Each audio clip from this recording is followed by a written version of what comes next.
హైదరాబాద్ లో real estate demand పడిపోలేదని మంత్రి Ponguleti Srinivasa Reddy media చిట్చాట్లో అన్నారు.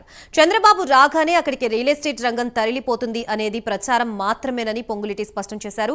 అమరావతిలో వరద వల్ల ఏపీలో వ్యాపారవేత్తలు ఇన్వెస్ట్మెంట్ పెట్టే పరిస్థితి లేదని పొంగులేటి అన్నారు. రాష్ట్ర అప్పులపై కేటీఆర్ నిజాలు తెలుసుకోవాలన్నారు. తెలంగాణ రాష్ట్రానికి 7,20,000 కోట్లు అప్పులు ఉన్నాయని పొంగులేటి చెప్పారు. స్టాంప్స్ అండ్ రిజిస్ట్రేషన్ డిపార్ట్మెంట్ లో ఆదాయం పెరుగుతోందన్నారు. కాంగ్రెస్ ఏడాది పాలనపై ఎలాంటి వ్యతిరేకత లేదని మంత్రి పొంగులేటి పేర్కొన్నారు. ప్రస్తుతం ఇదే అంశానికి సంబంధించి మనకి పూర్తి వివరాలు అందించడానికి మా ప్రతినిధి చందు సిద్ధంగా ఉన్నారు. చందు, అసెంబ్లీ లాబీలో మంత్రి పొంగులేటి శ్రీనివాసరెడ్డి ఆసక్తికర వ్యాఖ్యలు చేశారు. ముఖ్యంగా హైదరాబాద్ రియల్ ఎస్టేట్ పడిపోయినట్టు ఒక దుష్ప్రచారం చేస్తున్నారు. కానీ హైదరాబాద్ లో రియల్ ఎస్టేట్ పడిపోలేదు. చంద్రబాబు రాగానే అక్కడికి రియల్ ఎస్టేట్ అంతా వెళ్ళిపోతుందనేది ప్రచారం మాత్రమే. అయితే మొదట్లో తాము గవర్నమెంట్ లోకి వచ్చిన తర్వాత మాత్రం కొంత భయపడ్డాం. కానీ ఆ తర్వాత పరిస్థితులు అంటే వరద వచ్చిన పరిస్థితులు చూసినట్టయితే అక్కడికి వెళ్ళడానికి ఎవరు కూడా సాహసం చేయడం లేదు.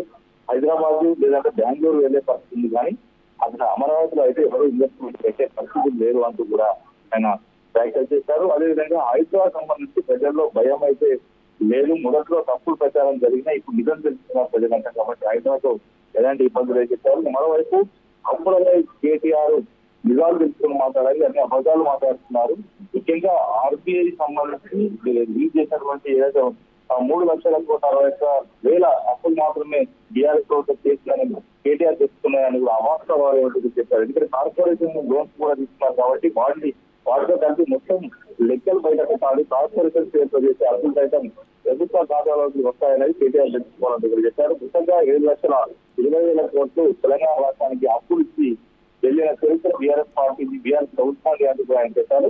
శాసనసభలో ఎవరి పాత్ర వారికి ఉంటుంది, ప్రివిలేజ్ సమావేశంలో ఉల్లంఘన నోటీసు అనేది మాత్రం ప్రతిపక్షాలు అది ఇచ్చుకోవచ్చు వాళ్ళు కూడా చెప్పారు.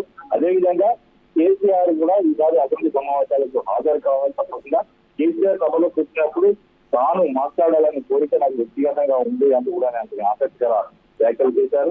ఇక మరోవైపు స్టాంప్స్ అండ్ రిజిస్ట్రేషన్ డిపార్ట్మెంట్ సంబంధించి తన డిపార్ట్మెంట్ లో ఆదాయం అయితే గణనీయంగా పెరుగుతోంది. కాంగ్రెస్ ఏడాది పాలనపై ఎటువంటి వ్యతిరేకత లేదు.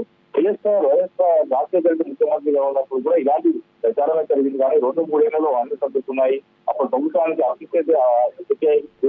చెప్పారు. మరోవైపు అదాని విషయంలో ఏఐసీసీ నిర్ణయమే రాష్ట్రంలో కాంగ్రెస్ పార్టీ అమలు చేసి తప్ప కాంగ్రెస్ పార్టీకి రాష్ట్రంలో మీద కొంత ఎజెండా అనేది లేదు అంటే కూడా ఆయన కీలక వ్యాఖ్యలు అయితే చేశారు. Right, thank you Chandu.